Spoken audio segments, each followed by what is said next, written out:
हनुमान और मारुति का नाम नहीं चलेगा नहीं।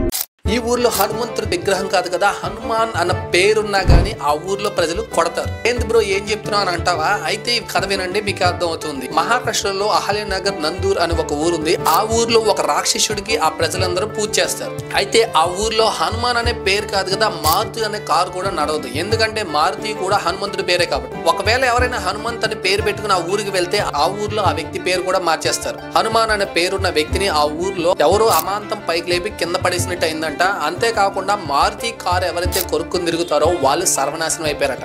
సో అందుకే అప్పటి నుంచి ఆ ఊర్లో హనుమాన్ అనే పేరు ఎవరు పెట్టుకోరు, అండ్ మారుతి అనే కార్లు కూడా ఆ ఊర్లో తిరగవు. అసలు కథ ఏంటో తెలియాలంటే రామాయణం కాలంలోకి మనం వెళ్ళాలి.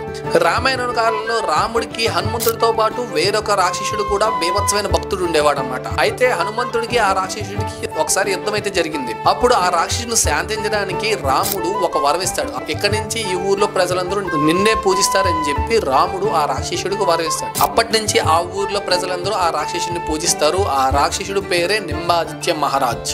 ఈ కథను వింటున్న వాళ్ళు మన హనుమంతుడి కోసం ఒక లైక్ చేయండి. జై హనుమాన్.